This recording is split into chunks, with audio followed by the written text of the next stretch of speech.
Copper Bend, Montana Territory, autumn 1882.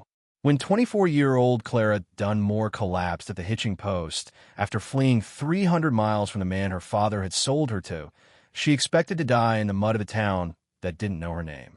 Instead, she woke in the arms of Ezra Holt, a widowed rancher who spoke 4 words that would reshape her entire existence. "I won't let you fall again."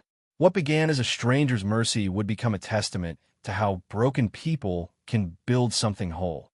Not by erasing their scars, but by choosing to heal beside someone who refuses to let go. Chapter 1. Where the Road Ended. The October wind cut through Copper Bend like a blade through worn cloth, carrying the smell of pine smoke and approaching winter. The town sat nestled against the foothills of the Absaroka Range, a collection of timber buildings and muddy streets that serve as the last stop before the wilderness swallowed everything familiar. Merchants moved between storefronts while horses stood patient at their posts, breath rising in white clouds against the gray afternoon sky. Clara Dunmore had walked the final 7 miles on feet that no longer felt like her own. Her boots had split at the seams somewhere near the Yellowstone crossing, and dried blood marked every step she took. The dress that once belonged to a woman of modest means now hung from her frame like a burial shroud, torn at the hem and stained with the evidence of 300 miles of desperate flight. Her dark hair had escaped its pins days ago, and her face carried the particular pallor of someone who had eaten nothing but foraged roots and creek water for longer than the body could sustain. She made it as far as the hitching post outside the general store before her legs simply refused to continue. The world tilted sideways, sounds becoming distant and strange, and Clara felt herself falling toward the mud with the peculiar acceptance of someone who had finally reached the end of endurance. She did not expect anyone to catch her, but someone did. Strong hands gripped her shoulders before she struck the ground, and a voice spoke words she couldn't quite process through the roaring in her ears. The world went dark, then returned in fragments. The creak of wagon wheels, the smell of wool and leather, the sensation of being carried like something worth preserving. Ezra Holt had been loading supplies when he saw her stagger past the blacksmith shop. He recognized the walk of someone running from something worse than whatever lay ahead, having seen it before in animals pushed beyond their limits, and in soldiers returning from conflicts that had hollowed them out completely.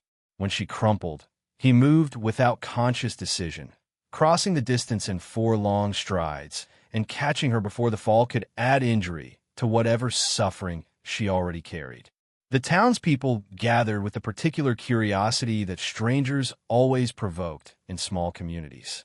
Questions floated through the crowd about who she was and where she had come from, accompanied by suggestions that she might be diseased or dangerous or simply not their concern. The doctor was away in Helena, someone noted, and the boarding house had no vacancy for charity cases. Ezra listened to none of it. He lifted the unconscious woman into his wagon, arranged his purchased supplies to cushion her position, and drove out of town without offering explanation to anyone. The whispers that followed him held no power over a man who had already lost everything worth protecting. The ranch sat 8 miles north of Copper Bend, positioned where the grassland met the timber in a natural shelter against the worst of the mountain winters. Ezra had built the house himself 12 years prior, adding rooms as circumstances required and hope permitted. The barn stood solid and well-maintained, but the house itself carried the particular emptiness of a place where joy had once lived and departed. He carried Clara inside and placed her on the bed in the room that had been intended for purposes never realized. The nursery had stood empty for 3 years now, its cradle long since moved to the barn where he wouldn't have to see it every day. He covered her with quilts his late wife Eleanor had stitched during the long winter nights of their brief marriage, then set water to boil and prepared broth made from dried venison and wild onions.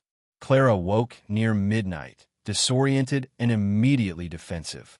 Her eyes scanned the unfamiliar room with the rapid assessment of someone accustomed to identifying threats and escape routes. The cabin walls pressed close in the lamplight, and the smell of wood smoke mixed with something savory made her stomach clench with desperate hunger. A man sat in a chair near the door, watching her with an expression that held neither threat nor expectation. His face was weathered by 40-some years of Montana seasons, and his hands rested quietly on his knees, large hands, capable of violence, but currently still. Clara's voice emerged as barely a whisper when she asked where she was. The man answered simply that she was safe on his ranch north of town. When she asked what he wanted from her, tensing for the demands that experience had taught her would follow any assistance, he merely rose and ladled broth into a tin cup. He sat on the table beside her bed and returned to his chair. She should eat and rest, he said, and they could discuss details when she had strength for discussion. Then he picked up a piece of leather he'd been working and resumed his stitching, as if a starving stranger in his spare room required no more attention than any other evening occurrence. Clara watched him for a long moment, waiting for the other expectation to surface. When it didn't, she reached for the broth with trembling hands and drank until the cup was empty. The warmth spread through her chest like something she had forgotten existed. Outside, the wind tested the cabin walls while inside. For the first time in months, Clara Dunmore slept without dreaming of running. Chapter 2. Learning to Stand. Recovery came slowly, measured in small victories that most people would never think to count. The first morning Clara managed to stand without the room spinning marked one triumph. The afternoon she walked to the window and back without assistance marked another. Her body had been pushed to the edge of what flesh could endure. It demanded payment and rest and nourishment before it would consent to function properly again. Ezra maintained a careful distance throughout her convalescence, providing everything necessary while asking nothing in return. He left meals outside her door rather than entering uninvited. He answered her questions with honest brevity and never posed questions of his own. This restraint confused Clara more than cruelty would have, because she had learned to navigate cruelty. Kindness without apparent motive left her without a map. She slept in her boots for the first 2 weeks, ready to flee at any sign of danger. She hid portions of her meals beneath the mattress, insurance against hunger that might come when generosity inevitably ended.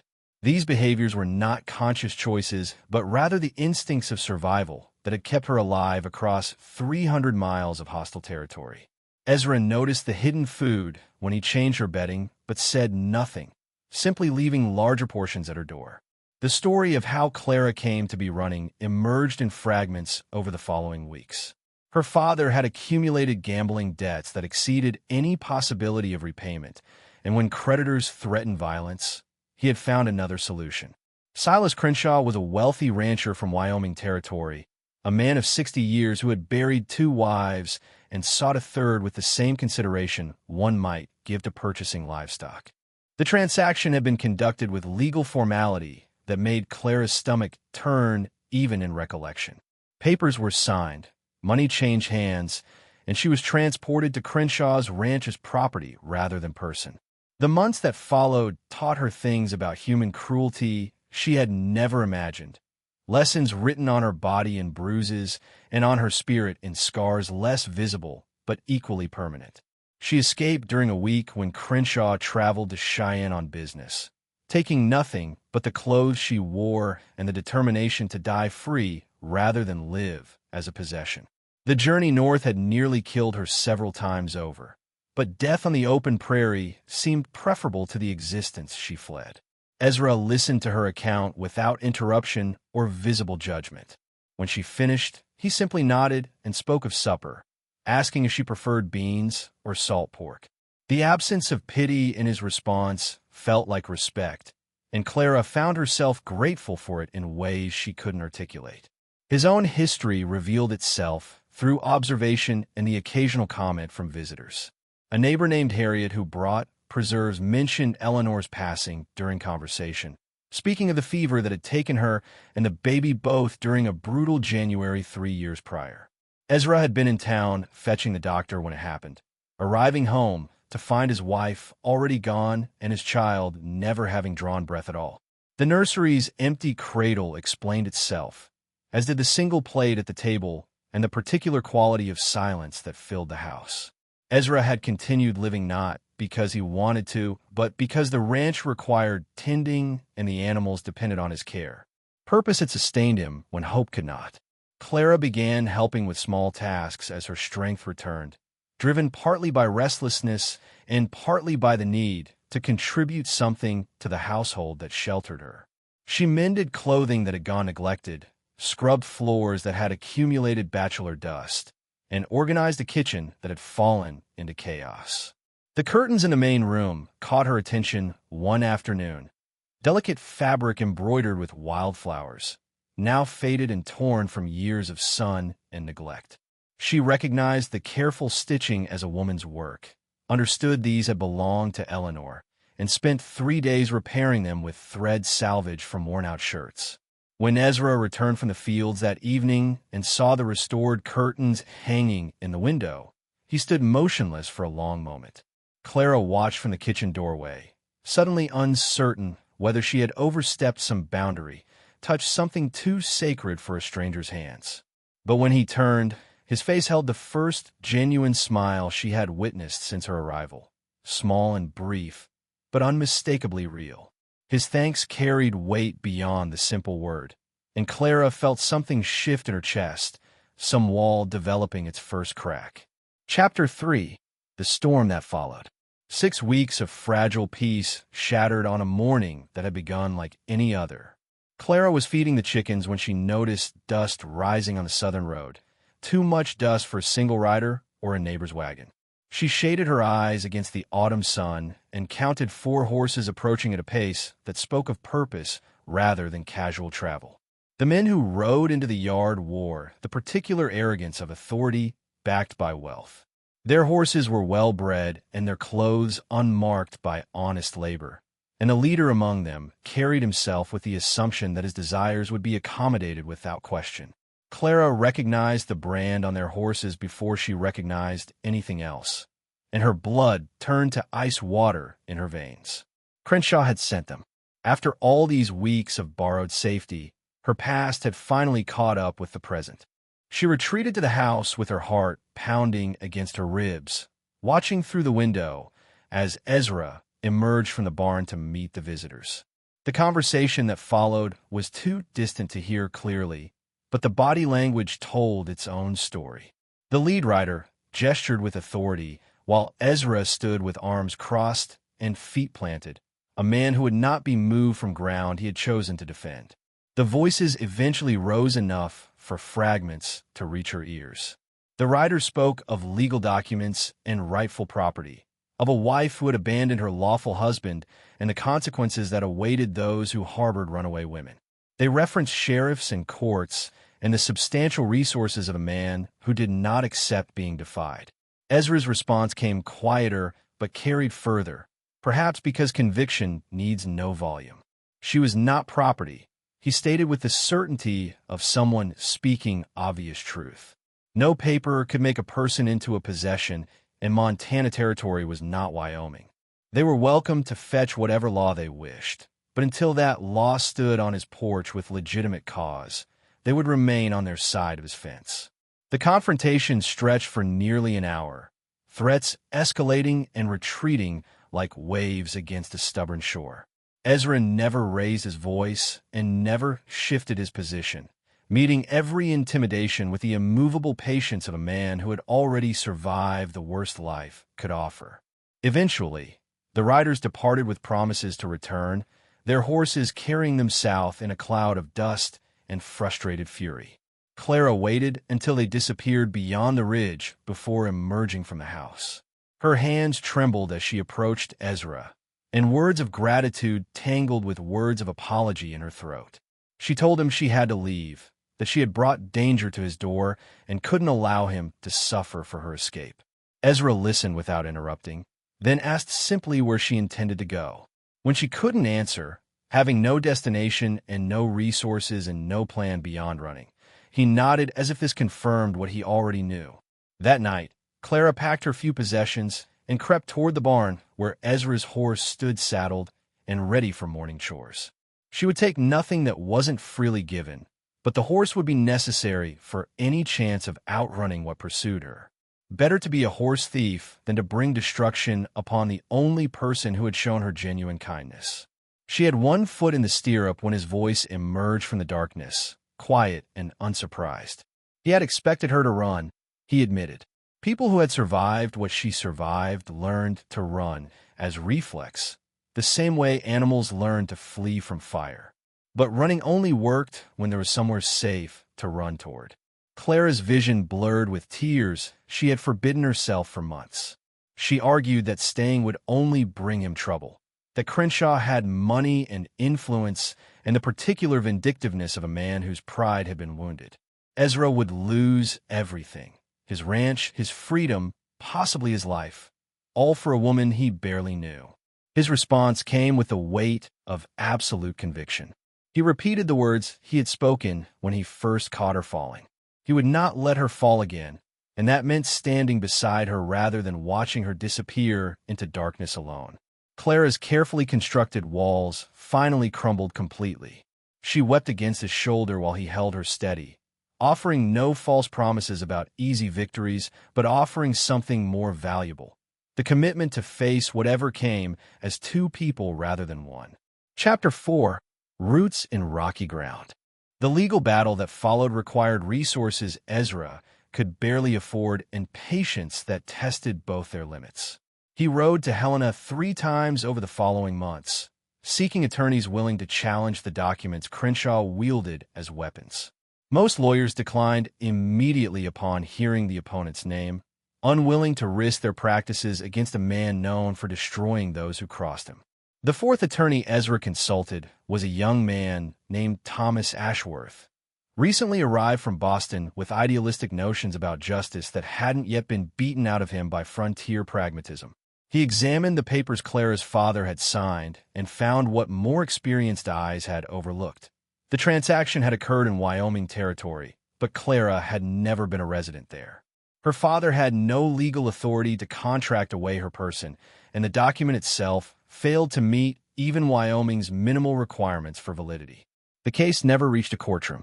When Crenshaw's attorneys reviewed Ashworth's findings, they advised their client that pursuing the matter would likely result in embarrassment rather than victory. A wealthy man could survive many things, but public defeat in a case involving the effective enslavement of a woman would tarnish even the most carefully cultivated reputation. Crenshaw withdrew his claims with bitter silence. Clara received the news on a March morning when the first hints of spring were beginning to soften the frozen ground. She stood on the porch reading Ashworth's letter while Ezra watched from the doorway, and when she looked up with tears streaming down her face, they were tears of release rather than sorrow. For the first time in nearly 2 years, she belonged to no one but herself. The proposal came 3 weeks later, offered not with dramatic gesture, but with the quiet sincerity that characterized everything Ezra did. They were mending fence together in the north pasture when he spoke of futures and partnerships and the particular loneliness of building something with no one to share it. He asked nothing of her past and promised nothing beyond his honest effort. Whatever she decided, he wanted her to know that she had a place here for as long as she wanted one. Clara's acceptance came with equal simplicity. She had learned to distrust grand declarations and flowery promises, but she had also learned to recognize genuine intention when it stood before her without artifice or agenda. Ezra Holt was not a man of poetry or passion, but he was a man of his word, and that mattered more than eloquence ever could. The wedding took place in May, witnessed by Harriet and her husband and a handful of neighbors who had proven their loyalty during the difficult months. No church officiated, only the circuit judge who happened to be passing through Copperbend on his spring rounds. Clara wore a dress she had sewn herself from fabric Ezra purchased in Helena, and wildflowers from the meadow served as her only decoration. Years accumulated like layers of sediment, each season adding depth to what they had built together. The ranch prospered under their combined effort, expanding to include additional acreage and livestock that required hiring help during the busiest seasons. Children never came. Clara's body had been damaged by Crenshaw's cruelty in ways that prevented such blessings, but the absence created space for other forms of family. They took in strays of various kinds over the decades that followed. Orphaned children from the mining camps found temporary shelter that sometimes became permanent. Travelers down on their luck received meals and rest without judgment. Young women fleeing situations too familiar to Clara's own history discovered that the Holt Ranch offered sanctuary without questions. The morning Clara found the young man collapsed on the road to their ranch. She was 63 years old and silver-haired, but her steps remained steady as she crossed the distance to where he lay. His clothes marked him as someone who had traveled far with little, and his face carried the particular exhaustion she recognized from her own reflection 4 decades prior. She knelt beside him and brushed hair from his forehead, then called to the ranch hand for assistance. They carried him inside and placed him in the room that had sheltered so many before him, and Clara prepared broth from the same recipe Ezra had used when she arrived starving and terrified all those years ago. When the young man woke, disoriented and defensive, Clara sat in the chair by the door with her hands folded in her lap. She told him simply that he was safe on the Holt Ranch north of Copperbend. When he asked what she wanted from him, she smiled with the particular warmth of someone who understood exactly what he was feeling. She wanted nothing, she told him. He should eat and rest, and they could discuss details when he had strength for discussion. Some things, she had learned, were not transactions but gifts, offered freely and received without obligation. Outside the window, the land stretched toward mountains that had witnessed everything and judged nothing. The sign at the road still stood after all these years, its words weathered but legible to anyone who cared to read them. Not for sale. Someone was once allowed to stay here.